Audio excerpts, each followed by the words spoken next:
நீங்க கட்சியோட துவக்க மேடையிலேயே விசிகாவுக்கு தூண்டில் போட்டீங்க, கம்யூனிஸ்ட் கட்சிகளுக்கு தூண்டில் போட்டீங்க, காங்கிரஸுக்கு தூண்டில் போட்டீங்க. ஒரு கட்சி வந்திருக்கா இதுவரையில? தாவேக்க தொடங்கி நீங்க 3 ஆண்டுகள் கொண்டாட போறீங்க, கொண்டாடிட்டீங்க. 2 வருஷத்துல ஏங்க உங்களால ஒரு கட்சி வரல?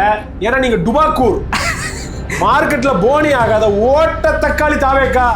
டிடிவி தினகரன் நம்பி போனாங்க, இந்த கமலஹாசன் கூட்டத்தில் சரத்குமார் வந்தாப்புல, இப்படி ஒரு 4-5 கூட்டணி அவர் சேர்த்தாப்புல. டிடிவி தினகரன் நம்பி போறதுக்கு அரசியல் கட்சிகள் தயாரா இருக்குது, கமலஹாசன் நம்பி போறதுக்கு கூட அரசியல் கட்சிகள் தயாரா இருக்குது.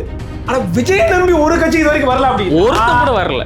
அப்ப என்னடான்னா இருக்கிறதுலே மட்டமான ஓட்ட தக்காளி டுபாக்கூர் அப்படின்றது இந்த தாவேக்கா, இந்த விஜய் அப்படின்றது வந்து இன்னும் தெளிவாயிடுச்சு. ஏன்னா தாவேக்கா நிலைப்பாடு தனிச்சு நிக்க போற நீங்க சொன்னீங்களா, மக்களோட கூட்டணி இப்ப சொல்றீங்க, யார்கிட்ட காப்பி அடிச்சது ராசா?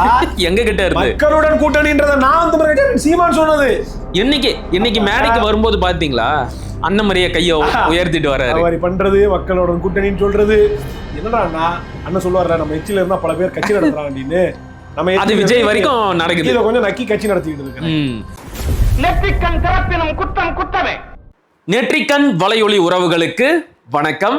இன்றைய அரசியல் உரையாடலுக்காக நம்முடன் இணைந்திருப்பவர் அன்பு தம்பி அபுபக்கர் அவர்கள். வாருங்கள், அவருடன் பேசலாம். தம்பி வணக்கம். வணக்கம். நலமா? நலமா இருக்கேன், நீங்க எப்படி இருக்கீங்க? நலமா இருக்கேன். இன்றைக்கு தாவேகா கட்சி தொடங்கி 3 ஆண்டுகள் ஆயிருச்சு. இன்னொரு 3 மாசத்துல கண்ணீர் அஞ்சலி. அப்படியா? சரி, அதை நாம பொறுத்திருந்து பார்க்கலாம். இன்னைக்கு 3 ஆண்டு கொண்டாட்டம். ஆமா, 3 மாசம் கழிச்சு கருமாதி. இன்றைக்கு வந்து 3ஆம் ஆண்டு தொடக்க விழா கொண்டாட்டங்கள் நடந்துச்சு. அந்த கூட்டத்துல பேசின விஜய் அவர்கள் பல கருத்துக்களை ஒப்பிச்சுட்டு போயிருக்கிறாரு. எழுதி கொடுத்ததை மனப்பாடம் பண்ணி ஒப்பிச்சுட்டு போயிருக்கிறாரு. முன் எப்போதையும் விட நல்லாவே மனப்பாடம் பண்ணிட்டு வந்ததா நான் பார்க்குறேன். இப்போ அவர் பேசின சில கருத்துக்கள் தொடர்பாக உங்ககிட்ட நான் பதில்களை எதிர்பார்க்குறேன். அவர் என்ன சொல்கிறாருன்னா, தீய சக்தியான திமுகவை வீழ்த்துவதற்கும் ஊழல் சக்தியான அதிமுகவை வீழ்த்துவதற்கும் தூய சக்தியான நாம் மட்டும்தான் இருக்கிறோம், மக்கள் நம்மளைத்தான் நம்புகிறாங்க அப்படிங்கிறாரு. அவரோட இந்த கருத்தை எப்படி பார்க்குறீங்க? இல்லை, இப்போ திமுக தீய சக்தி, சரி, அது ஆரம்பத்துலேருந்து சொல்லிட்டு தான் இருக்காரு. அதிமுக ஊழல் சக்தின்றது எப்பல இருந்து தெரிய ஆரம்பிச்சது? எப்போ வந்து அவங்க பாஜக கூட கூட்டணிக்கு போனாங்களோ எப்போ இதுக்கப்புறமா வாய்ப்பு இல்லையோ அப்படி தெரிஞ்சதுக்கு அப்புறம் தான் இப்போ ஊழல் சக்தியாக தெரியுது. இப்போ என்ன கேள்வி அப்படின்னா, அதிமுக ஊழல் சக்தி அப்படின்னா எந்த காலத்தில் ஊழல் சக்தி? எம்ஜிஆர் காலத்திலேயா, ஜெயலலிதா காலத்திலேயா, ஓபிஎஸ் கொஞ்ச நாள் சில மாதங்கள் இருந்தாரு அந்த காலத்திலேயா, இல்லை எம்ஜிஆர் கொண்டாடி ஜானகி இருந்தாங்களே கொஞ்சம் சில நாட்கள் அந்த காலத்திலேயா, இல்ல வந்து இபிஎஸ் இருந்தாரு இந்த காலத்துல? எந்த காலத்துல ஊழல் சக்தி? அதிமுக ஊழல் சக்தி என்றால் நாம் தமிழ் கட்சி சொல்லுது எம்ஜிஆர் காலம் தொடங்கி எடப்பாடி காலம் வரைக்கும் அதிமுக ஊழல் கட்சி தான், மாற்று கருத்துல தெளிவான நிலைப்பாடு. ஓகே, தாவேக்கான நிலைப்பாடு.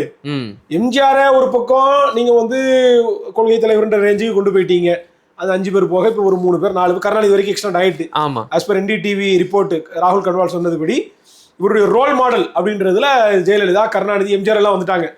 இனி அடுத்து உதயநிதி ஸ்டாலின், இன்பநிதி இவங்க எல்லாம் வந்தாலும் ஆச்சரியப்படுறதுக்கு இல்ல. இப்போ அப்ப நாம் தமிழர் கட்சி தெளிவா நிக்குது, அதிமுகவுடைய ஆட்சி ஊழல் ஆட்சி தான் அப்படின்னு. அது எம்ஜிஆர் தொடங்கி எடப்பாடி காலம் வரைக்கும் எம்ஜிஆரோட ஆட்சி காலகட்டத்திலேயே நீங்க வந்து ரோல் மாடலா எம்ஜிஆரை காமிக்கிறீங்க, ரோல் மாடலா ஜெயலலிதாவை காமிக்கிறீங்க. ஊழலுக்காக சொத்து குவிப்பு வழக்குல உச்ச நீதிமன்றத்தால தண்டிக்கப்பட்டு குற்றவாளியாக உச்ச நீதிமன்றத்தால் தண்டிக்கப்பட்டவர் ஜெயலலிதா, சிறையில இருந்தவங்க. அந்த ஜெயலலிதா இவங்களுக்கு ரோல் மாடலாம். ஆனா அதிமுக ஆட்சி ஊழல் ஆட்சியா? என்னடா புரிஞ்சுக்க முடியல. இப்ப இவர் வந்து அண்ணாவையும் எம்ஜிஆரையும் தூக்கிட்டு வந்தார்ல, அந்த எம்ஜிஆரோட ஆட்சி காலகட்டத்துல நடந்த ஊழலை விசாரிப்பதற்கே ரே கமிஷன் போட்டாங்க. அதாவது கருணாநிதி காலத்துல அந்த சர்க்காரியா கமிஷனை போட்டதை மட்டும்தான் இவங்க சொல்றாங்க. ஏன்னா அது ஒரு புகழ்பெற்ற ஒரு இதுன்றதுனால சர்க்காரிய கமிஷன் போட்டு சொல்றாங்க. ஆனா அதே மாதிரி சர்க்காரிய கமிஷன் அங்க போட்ட மாதிரி இங்க ரே கமிஷன் வந்து அமைச்சு பண்ணாங்க. அதுலயுமே பண்ணாங்க, எம்ஜிஆர் ஆட்சியிலுமே ஊழல் ஆட்சி. அப்ப எம்ஜிஆர் ஆட்சியில் நல்ல ஆட்சின்னு சொல்றதுக்கெல்லாம் வந்து பெரிய அளவுக்கு ஒண்ணுமே இல்லை. நாம் தமிழர் கட்சி எம்ஜிஆரை பார்க்கறது வந்து இயக்கத்துக்கு உதவியா இருந்தாருன்ற அந்த ஒரு பார்வையில பாக்குறோம். தனிப்பட்ட முறையில எம்ஜிஆருடைய அந்த கொடைவள்ளல் அப்படின்ற இதெல்லாம் நம்ம வந்து பாக்குறோம். மற்றபடிக்கு எம்ஜிஆருடைய ஆட்சி அப்படின்னு எடுத்து பார்த்துட்டோம்னு சொன்னா அந்த ஆட்சியில தான் கல்வி வந்து பெரிய அளவுக்கு வந்து தனியார் மயமாக்கப்பட்டுச்சு. சாராய அதிபர்கள், கட்ட பஞ்சாயத்து முதலாளிகள் எல்லாமே வந்து கல்வி செம்மல்களாக, கல்வி வள்ளல்களாக, கல்வி அதிபர்களாக மாறியது எம்ஜிஆருடைய ஆட்சியில் தான். அதே போல தாய்மொழி கல்வி பயிலக்கூடிய அந்த இது வந்து மாற்றி மீடியம் ஆஃப் இன்ஸ்ட்ரக்ஷன் தமிழை மாற்றியது எம்ஜிஆர் தான். அதே மாதிரி முல்லைப்பெரியாருடைய நிர்வாக உரிமை கேரளாவுக்கு தாரையார்க்கப்பட்டது இந்த எம்ஜிஆருடைய ஆட்சியில தான். அதே மாதிரி எம்ஜிஆர் ஆட்சியில் வந்து துப்பாக்கிச்சூடு நடந்திருக்குது.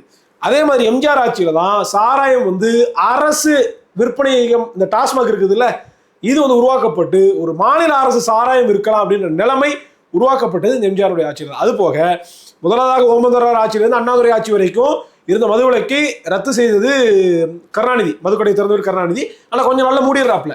மீண்டும் மதுவிலக்காக இருந்த தமிழ்நாட்டை திரும்ப மது விற்பனையமாக கொண்டு வந்து மாற்றியது எம்ஜிஆர் தான். இப்படி பட்டியலிட்டு சொன்னா எவ்வளவு சொல்லிட்டோம் பாருங்க. எம்ஜிஆர் ஆட்சி காலத்தை மட்டும் எம்ஜிஆர் ஆட்சியிலே இவ்வளவு கேலி குத்துகள் நடந்திருக்குது. இனி அடுத்து ஜெயலலிதா ஆட்சி, அப்புறம் எடப்பாடி ஆட்சி, ஓபிஎஸ் ஆட்சி பேசணும்னா ஒட்டுமொத்தமான அதிமுக ஆட்சியுமே வேறுபாடு இல்லை. கண்டிப்பா. அதனாலதான் நம்ம என்ன சொல்றோம், திமுகவிற்கு மாற்று அதிமுகவோ, அதிமுகவிற்கு மாற்று திமுகவோ இல்லை நம்ம சொல்றோம். அப்ப நம்ம எல்லாருமே எதிர்க்கிறோம். எடப்பாடியும் எதிர்க்கிறோம், ஸ்டாலினையும் எதிர்க்கிறோம், கருணாநிதியும் எதிர்க்கிறோம், ஜெயலலிதாவையும் எதிர்க்கிறோம், எம்ஜிஆரையும் எதிர்க்கிறோம், எல்லோரையும் எதிர்க்கிறோம். ஏன்னா இவங்களுடைய ஆட்சியில எந்த ஒரு பாலிசி சேஞ்சும் கிடையாது. பார்ட்டி சேஞ்ச் தானே ஒழிய பாலிசி சேஞ்ச் கிடையாதுன்றது நம்ம தெளிவா நிக்கிறோம். இது தெளிவான நிலைப்பாடு. ஆனா இவங்களுடைய நிலைமை என்னவா இருக்குது, எம்ஜிஆரை ஏத்துக்கிறாங்க, ஜெயலலிதாவை ஏத்துக்கிறாங்க, அதிமுக ஊழலாட்சிங்கிறாங்க. கூட்டணிக்கு வரலாம்னா ஊழலாட்சி, அது வரலான்னு இருக்கு. கூட்டணிக்கு வரலானதுக்கு அப்புறம் நீங்க முதல்ல துவக்க மேடையில எடப்பாடி ஆட்சி ஊழலாட்சி தான், சேரவே மாட்டோம். நாம் தமிழ் கட்சி நம்ம தெளிவா சொன்னோம்ல, 2010 ஆரம்பிக்கும் போது திராவிட தேசிய கட்சிகளோடு கூட்டணி கிடையாது. 16 வருஷம் ஆகி போச்சு. கண்டிப்பா. இன்னைக்கு வரைக்கும் நம்மள பேரம் பேசிட்டு இருக்கிறாங்க. சாதாரண அரை சீட்டு, ஒரு சீட்டு, சரி 1/2%, 1% 1/4% இருக்கக்கூடிய கட்சிகள் எல்லாம் இன்னைக்கு வந்து பல 10 கோடிகளும் 100 கோடிகளும் கொடுத்து கூட்டணிக்குள்ள கொண்டு வந்துகிட்டு இருக்கிறாங்க. அப்ப பாஜக இருந்து அதிமுக இருந்து தொடர்ச்சியாக நாம் தமிழ் கட்சிக்கு ஆஃபர்ஸ் வந்துகிட்டே இருக்குது. எப்படியாவது ஏன்னா 8%, 8.5% உள்ள ஒரு கட்சி ஏற்கனவே உள்ளது. இப்போ அது பாராளுமன்ற தேர்தலில் நிரூபிக்கப்பட்டது. இப்போ வந்து 15% எல்லாம் தாண்டி போயிருக்கும் நாம் தமிழ் கட்சியுடைய வாக்குங்கிறது வேற. அப்ப இந்த கட்சி எப்படியாவது உள்ள கொண்டு வந்துட்டோம்னா 100% நம்ம ஜெயிச்சிடலான்றதுல அதிமுகவும் பாஜகவும் கங்கணம் கட்டி கொண்டு தொடர்ச்சியாக அந்த முன்னெடுப்புகள்ல போயிட்டு இருக்கிறாங்க. ஆனா நாம் தமிழ் கட்சி இப்ப நினைச்சா சமரசம் பண்ண முடியும். கண்டிப்பா. திமுகவிலையோ அதிமுகலையோ இந்த 2 கட்சிகளையும் தவிர்த்துட்டு பார்த்துட்டோம்னு சொன்னா மத்த எந்த கட்சிக்கு நாம் தமிழ் கட்சியோட வலு இருக்குது? எந்த கட்சியும் கிடையாது. அப்ப நிரூபிக்கப்பட்ட ஃபேக்டரின் அடிப்படையிலேயே நாம் தமிழ் கட்சி 3வது பெரிய கட்சி. அப்ப இவ்வளவு வாய்ப்புகள் நமக்கு இருந்தும் பல 1000 கோடிக்கு பேரம் பேசியும் 50 சீட்டு தரேன், 60 சீட்டு தரேன்னு சொல்லி அவ்வளவு சொல்லியும் உங்களுக்கு தெரியுமான்னு தெரியல. துணை முதலமைச்சர் இன்னும் சொல்ல போனா நீங்க அதிமுக கூட்டணிக்கு வாங்க, 2.5 வருஷம் எடப்பாடி முதலமைச்சர், 2.5 வருஷம் சீமான் முதலமைச்சர் இருந்துட்டு போட்டும், இவ்வளவுக்கெல்லாம் இறங்கி வந்துட்டாங்க. அப்ப இதெல்லாம் இந்த ஆசை வார்த்தை இதெல்லாம் காட்டியும் கூட நாம வந்து கொண்ட கொள்கையில உறுதியா நிக்கிறோம். எந்த சமரசமும் செஞ்சுக்கல, சமரசமும் இது வரைக்கும் செஞ்சுக்கல. ஆனா தாவேக நிலைப்பாடு என்ன, நேரத்துக்கு அதிமுக தூண்டில் போட்டேன், இப்ப காங்கிரஸ் தூண்டில் போடுற, இது இப்போ காங்கிரஸும் கூட்டணிக்கு வரலன்னு வைங்கள, காங்கிரஸ் வாரிசு அரசியல் அடுத்து பேசுவாங்க. அதிமுக ஊழலாட்சின்றது எப்ப உங்களுக்கு தெரியுது? கூட்டணி பேரம் படியலன்ன உடனே அதிமுக ஊழலாட்சியா தெரியுது. அதிமுக விமர்சிக்கிறாங்க. இன்னைக்கு அதிமுக காரங்க போட்டு பொலன்னு பொழக்கிறாங்க. ஆனா அதிமுக எப்படி இவன் கூட்டணி அவன் எதிர்பார்த்தான். இப்ப அவனுக்கு எப்படி தெரியுது? விஜயனுடைய முன்னேற்பாடு இல்லாம போனதுனாலதான் 41 பேர் இழந்தோன்னு எடப்பாடி பேசுறாரு. இதைத்தான் நாங்க ஆரம்பத்துல இருந்து சொல்லிக்கிட்டு யோக்கிய பயல்களா. அப்ப என்னடான்னா அதிமுக இவங்க கூட்டணி எதிர்பார்த்தாங்க, இவங்க அவங்க கூட்டணி எதிர்பார்த்தாங்க. 2 மடியின உடனே 41 உயிருக்கு நீ தான் காரணம் அவன் விமர்சிக்க, ஊழலாட்சி இவன் விமர்சிக்க. இப்ப என்ன ஆயிடுச்சு சொன்னா, அப்ப அரசியல் லாப நட்ட கணக்கு அற்ப தேர்தலுக்காக என்ன செய்யறாங்கன்னா 41 பேர் பணத்தின் மேல அதிமுக அரசியல் செஞ்சது, பாஜக அரசியல் செஞ்சது. அதெல்லாம் உண்மை. கண்டிப்பா. அப்ப இவனும் அந்த மாதிரிதான். நீ தூய சக்தின்னு சொல்றல, தூய சக்தினா நீ ஏன்டா அதிமுக அப்பயே விமர்சிக்கல? கண்டிப்பா. இன்னொன்னு என்ன சொல்றாரு அப்படின்னா, எம்ஜிஆர் வந்து கட்சி தொடங்கிய காலகட்டத்துல காமராஜர் அண்ணா இருந்த இடத்துல இப்படிப்பட்டவங்கள்லாம் இருந்திருக்கிறாங்களே, அதாவது வந்து அவரு கருணாநிதிய சுட்டி காட்டுறாரு. இன்னைக்கு மக்கள் நினைச்சு பாக்குறாங்களா, 2017லயும் அதாவது எடப்பாடியோட ஆட்சி காலகட்டம் தொடங்கிய ஆண்டுலையும் 2021 முதலமைச்சர் ஐயா மு.க. ஸ்டாலினோட ஆட்சி தொடங்கிய காலகட்டத்திலையும் மக்கள் வந்து நினைச்சு பாக்குறாங்களா, காமராஜர் அண்ணா எம்ஜிஆர் எல்லாம் இருந்த இடத்துல இவங்கெல்லாம் இருக்கிறாங்களே அப்படின்னு. அதனால மக்கள் ஒரு தூய சக்தியை எதிர்பார்த்து நிக்கிறாங்க. அது நாம தான். முதல் பாகத்துல நான் உடன்படுறேன். என்னடான்னா மக்கள் வந்து தூய சக்தியை எதிர்பார்த்து நிக்கிறாங்கன்ற சத்தியமான உண்மை. கண்டிப்பா. ஏன்னா எல்லா மக்கள் மத்தியிலும் குமுறல் இருக்குது. ஊழல் இருக்கக்கூடாது, லஞ்சம் இருக்கக்கூடாது, கொலைகள் இருக்கக்கூடாது, கனிமவள திருட்டு இருக்கக்கூடாது, சட்டம் ஒழுங்கு சரியா இருக்கணும், கல்வி வேலை வாய்ப்பு எல்லாம் கிடைக்கும், எல்லா இயக்கமும் மக்களுக்கு இருக்குது. அது நிறைவு செய்யற இடத்துல தாவேக்கா இருக்குதா? அதானே கேள்வி. ரெண்டாவது, தூய சக்தியை எதிர்பார்த்து நிக்கிறாங்க. அந்த தூய சக்தி தாவேக்காவா? சரியா சொன்னீங்க. இப்ப மக்கள் வந்து தாவேக்காவா நம்புறாங்கன்னு தாவேக்கா கட்சிக்காரங்க சொல்றாங்க, அந்த கட்சியின் தலைவர் விஜய் சொல்றாரு. ஆனா உண்மையிலேயே கள நிலவரம் எப்படி இருக்கு? மக்களோட எந்த பிரச்சனைக்கு தாவேக்கா களத்துக்கு வந்து போராடி அந்த பிரச்சனைக்கு ஒரு தீர்வை கண்டு இருக்கு அப்படின்னு கேட்டா ஒண்ணுமே இல்லை. அப்புறம் எப்படி மக்கள் உங்களை நம்புறாங்க, எதிர்பார்க்கறாங்க அப்படிங்கறத இவ்வளவு கான்பிடென்ட்டா சொல்றாருன்னு நமக்கு புரியல. மக்களுடைய பிரச்சனைக்கு நீங்க முதல்ல நின்று இருக்கிறீங்களா? ஏதாவது தூய்மை பணியாளர்கள் போராட்டமா எல்லா தலைவர்களும் போராடுற இடத்துக்கு போவாங்க. இவர் மட்டும் பணியூருக்கு போராடுறவங்கள பணியூருக்கு கூப்பிடுவாப்புல. 41 பேர் செத்து போயிட்டாங்க, ரத்தம் காயல்ல. அந்த மக்கள் கண்ணீர் வடிச்சு குடும்பத்தோட இருக்கிறாங்க. எல்லா கட்சிக்காரங்களும் கரூருக்கு போனாங்க, தலைவர்களும் அங்க போனாங்க. முதலமைச்சர் போனாரு, எதிர்கட்சி தலைவர் போனாரு, அண்ணன் சீமான் போனாங்க, எல்லாரும் அங்க போனாங்க. ஆனா இவர் மட்டும் செத்தவன ரெசார்ட்ல போட்டு ரூம் போட்டு சந்திச்சாப்ல. இப்ப NDTV பத்திரிக்கை எல்லாம் அங்க சமிட்டுக்கு போறாங்க. ஆனா பத்திரிகையாளர்கள் இவரை தேடி போகணும். அப்ப நான் வீட்டை விட்டு வெளியே வர மாட்டேன். இன்னும் சொல்ல போனா அந்த மழை வெள்ளத்தால பாதிக்கப்பட்ட அந்த மக்களுக்கு எல்லாம் நேரம் போய் நிவாரணம் கொடுப்பாங்க. ஏன்னா வீடு எவ்வளவு பாதிக்கப்பட்டிருக்குது, உடைமைகள் எவ்வளவு பாதிக்கப்பட்டிருக்குது, அந்த தெருவில் எவ்வளவு தண்ணீர் தேங்கி நிற்குது, அதை எப்படி சரிப்படுத்துறது, இதெல்லாம் பார்த்து ஒரு தலைவர் ஒரு பிரச்சனை சந்திச்சு இவ்வளவு பிரச்சனை இருக்குங்க, சரி பண்ணி கொடுங்க. நேர்ல போறது நிவாரணங்கள் கொடுக்கறது மட்டும் இல்ல, அந்த பகுதி எந்த அளவுக்கு பாதிக்கப்பட்டு இருக்கு மக்களோடு உணர்வு ரீதியா கனெக்ட் ஆகுறதுக்கு வந்தாங்க. நம்ம வீட்டுக்கு வந்தாங்க. ஆனா இவர் என்னடா பாதிக்கப்பட்ட மக்களை கட்சி ஆபீஸுக்கு கூப்பிட்டு நிவாரணம் கொடுத்தாரு. நிவாரணம் வாங்கிட்டு போ. தலைவர்களுக்கு ஏதாவது மரியாதை செலுத்துறதா அவங்க நினைவிடத்துக்கோ இல்ல சிலைகளுக்கோ போவாங்க. இவன் அப்படி இல்ல, எல்லாம் அந்த போட்டோ.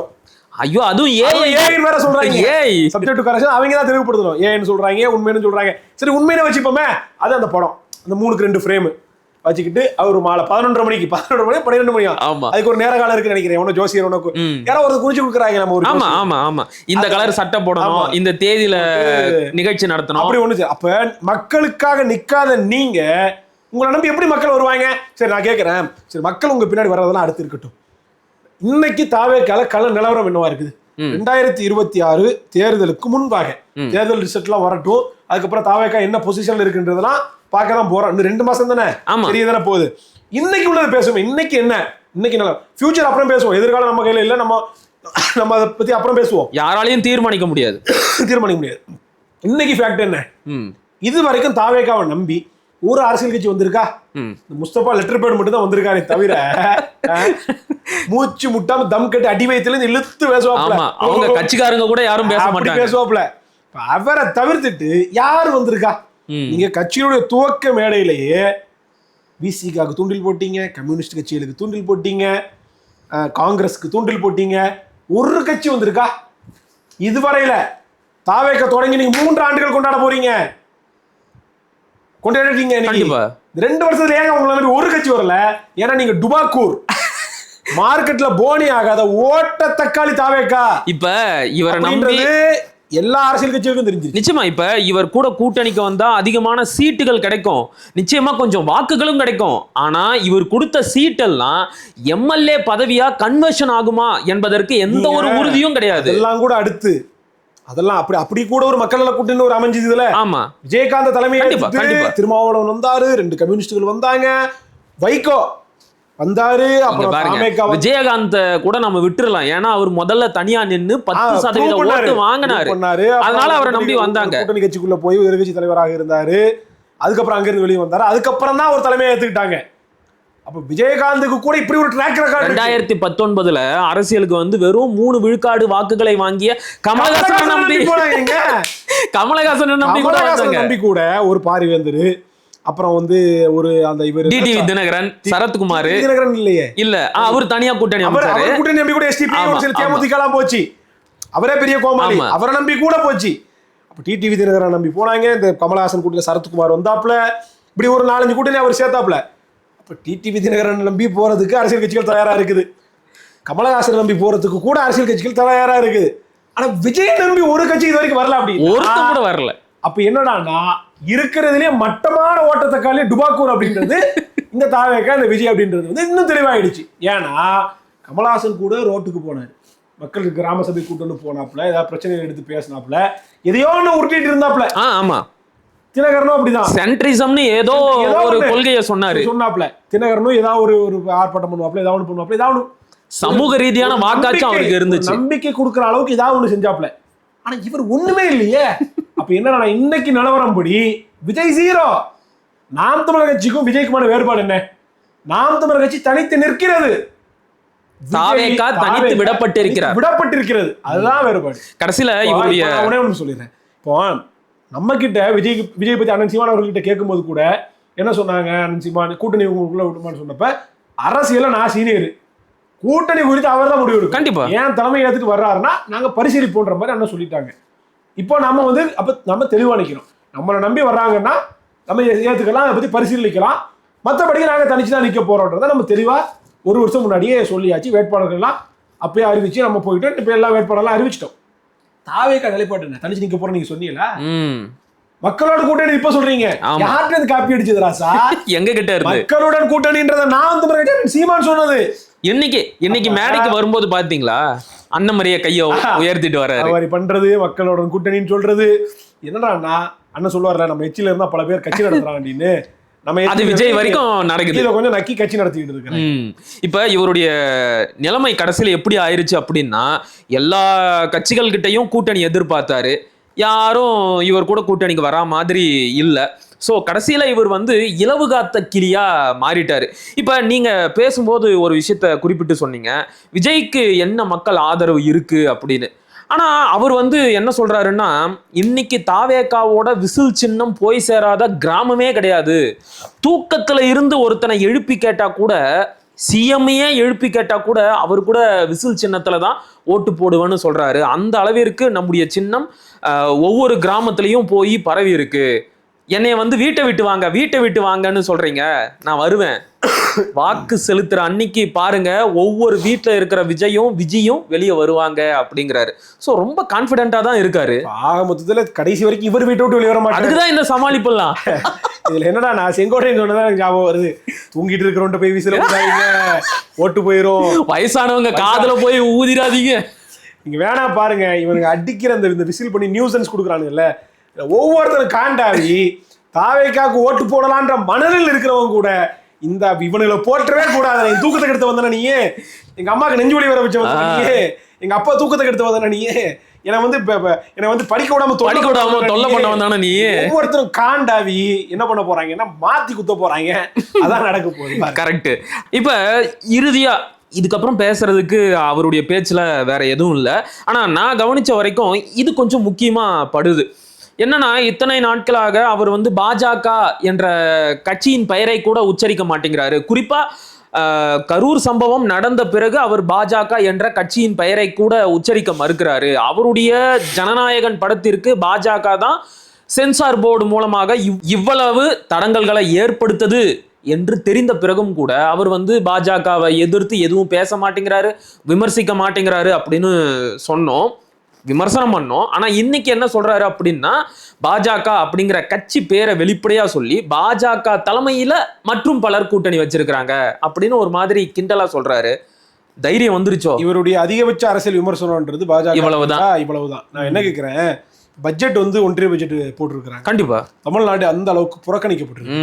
இது குறித்து ஒரு வார்த்தை ஒண்ணுமே கிடையாது. தமிழ்நாட்டை பழி வாங்குகிறது பாஜக, போதிய நிதி கொடுக்கல, போதிய திட்டங்களை தமிழ்நாடு கொண்டு வரல இப்படின்னு சொல்றதுக்கு ஒரு ஆண்மை வேண்டாமா? சொல்லியிருக்கிறோம்ல, பாஜகவோட இந்துத்துவ அரசியலை விமர்சனம் பண்ணி பேசிருக்கலாம், அதை பேசி இருக்கணும். பாஜக வந்து ஜனநாயக வச்சுட்டு பழி வாங்குது, அரசியலுக்காக என் பாடத்தை வந்து முடக்குது, அதை சொல்லு. ஆண்மை உள்ளவன, தைரியம் உள்ளவன தான் சொல்லுங்க.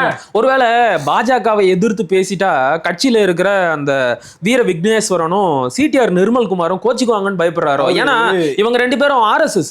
இவங்க கட்சியினுடைய கலவே என்னடான்னா, ஆதவர்ஜுனா ட்ராக் ரெக்கார்டு வந்து திமுக, விசிக, அப்புறம் வந்து தாவே. ஆமா, புஷி ஆனந்த் அவர் ஏதோ பாண்டிச்சேரியில் ஒரு கட்சியில் இருந்தாரு, அப்புறம் வந்து மறுபடியும் இந்த கட்சி, அப்புறம் அதுக்கப்புறம் அந்த வேற இப்போ நீங்க சொன்ன சிடிஆர் நிர்மல்குமார், இந்த டிக்கெட்டுகள்லாம் எடுத்து பார்த்துட்டோம்னா RSS, பாஜக, அப்புறம் அதிமுக, அப்புறம் இது செங்கோட்டையன் எடுத்து பார்த்துக்கிட்டோம்னா அவர் முதல்ல திமுக இருந்திருப்பாருன்னு நினைக்கிறேன். அப்புறம் அங்க இல்ல ஆரம்பத்துல இருந்தே அவர் வந்து அதிமுக தானா? சரி, அப்ப அவர் முதல்ல அதிமுக, அப்புறம் 9 முறை நம்ம சட்டமன்ற உறுப்பினர், எம்ஜிஆர் காலத்திலே சீனியர்.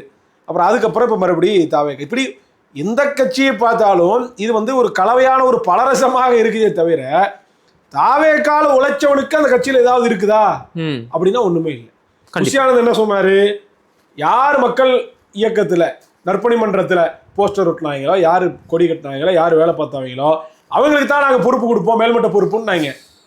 இப்ப அருண்ராஜா இருக்கட்டும், அருண்ராஜோ பின்னாடி பேக்ரவுண்ட் தான் சொல்றாங்க. அருண்ராஜோ, ராஜ்மோகனோ, லயலா மணியோ, இல்ல வந்து இந்த பண்ண சிடிஆர் நிர்மல்குமார் இவனோ, இந்த வீர விக்னேஸ்வரன் இவரோ, இல்ல வேற யாரெல்லாம் இருக்கு, ஆதவர்ஜுனா, யாராவது ஒரு நபர் மக்கள் இயக்கத்தில் இருந்தவங்களா? இன்றைக்கு அந்த கட்சியோட முக்கிய முகங்களாக பார்க்கப்படுகின்ற யாருமே இவங்க சொல்ற மாதிரி இவரோட ரசிகர் மன்றத்துல அடிமட்டத்துல இருந்து வேலை செஞ்சுட்டு வந்தவங்க கிடையாது. ரசிகர் மன்றத்துல காலங்காலமா போஸ்டர் ஒட்டினவன், குடி பிடிச்சவன், எல்லாம் பண்ணவன், காசு செலவு பண்ணவன், 200 ரூபாய் டிக்கெட் 2000 ரூபாய்க்கு பிளாக்ல வாங்கி பார்த்தவன், எவனுக்குமே கட்சியினுடைய மேல்மட்டத்துல பொறுப்பு இல்ல. கண்டிப்பா எல்லாம் கீழ்மட்டத்துல போட்டு வச்சிருக்கேன். அப்போ வெளியில இருந்து மற்ற கட்சியில இருந்து யார் யாரெல்லாம் வர்றாங்களோ அவங்களெல்லாம் வச்சுதான் கட்சியினுடைய தலைமையை வந்து இன்னைக்கு வந்து செயல்படுது. இப்படி இருக்கக்கூடிய வேலையில இவங்க வந்து பாஜகவை பேச காணோம், பாஜக மீது காத்திரமான ஒரு விமர்சனத்தை வைக்க காணோம், ஆர்எஸ்எஸ் குறித்து பேச காணோம், இன்னைக்கு வந்து பாஜக வந்து தமிழ்நாட்டுக்கு எதிராக என்னென்னலாம் இதை பேச காணோம், திமுக எதிராகவே பேசுறதுக்கு அவ்வளவு இது விஷயங்கள் இருக்குது. மக்கள் இஷ்யூ அவ்வளவு. இப்ப நீங்க பாருங்க, ஒவ்வொரு நாளும் சீமானவருடைய அறிக்கைகள் ஸ்டேட்மெண்ட் வந்து திமுக எதிராக 2 அறிக்கை 3 அறிக்கை ஒவ்வொரு நாளும் வந்துகிட்டு இருக்குது. ஒரு கட்சியோட குறைந்தபட்ச எதிர்வினையா இந்த அறிக்கையை இருக்குது. அப்படி எது ஒண்ணுமே இல்லையே விஜய் கிட்ட இருந்து. இல்ல, இவருடைய புரிதல் வந்து எவ்வளோ தட்டையா இருக்கு பாருங்க. இவர் வந்து பாஜகவோட பேரை கூட சொல்ல மாட்டேங்கிறாருன்னு சொன்ன உடனே இன்னைக்கு பாஜகன்னு மட்டும் சொல்றாரு. ஐயா ராசா, நாங்க பேரை சொல்ல மாட்டீங்க அப்படின்னு கேட்கறது பாஜகவை நோக்கி உங்களுடைய விமர்சனங்கள் என்ன? நீங்க தானே சொன்னீங்க அவங்க கொள்கை எதிரி. என்னடா விஜய் வந்து பிடிச்சி தள்ளணும். அப்ப பேரை சொல்லலாம்னா பேரை மட்டும் சொல்லுவாரு போல. நீங்க ஏன் வந்து 41 பேரை வந்து சந்திக்கல அப்படின்ன உடனே பிடிச்சி தள்ளணும். அப்ப நெருக்கடியா இருந்தவனே இது பண்ணுவாரு. நீங்க மழை வெள்ளத்தால பாதிக்கப்பட்டவங்க இது பண்ண உடனே பிடிச்சி தள்ள உடனே வாங்கன்னு இது பண்ணுவாப்ல. அப்புறம் நீங்க பத்திரிகையாளர் சந்திக்கிறது எல்லாம் தொடர்ச்சியா 2 வருஷமா போட்டு கழுவி ஊத்துனதுக்கு அப்புறம் இப்ப என்ன பண்றாரு, இந்த வந்து இந்த ஆஃப் ரெக்கார்ட்ல ஒரு பத்திரிகையாளர் அது பண்ணிருக்காரு.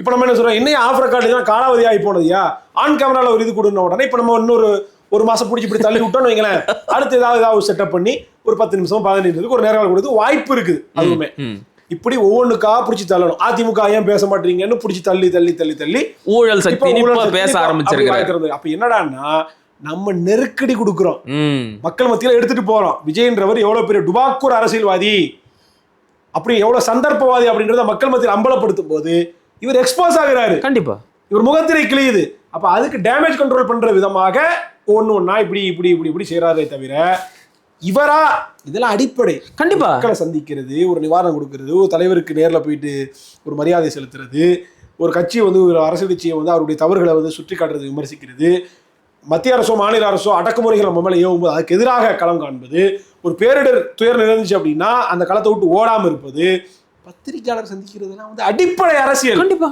இதெல்லாம் செய்யறதுக்கு கூட நம்ம பிடிச்சி இந்த இதை செய் இப்படி தள்ளி விட வேண்டி இருக்குது அப்படின்னா தமிழ்நாட்டு மக்கள் இப்படி ஒரு டுபாக்கூர் அரசியல்வாதி இருக்கிறார் அப்படின்றத தயவு செய்து உணர்ந்துக்கங்க அப்படின்னு நம்ம சொல்றோம். சரி.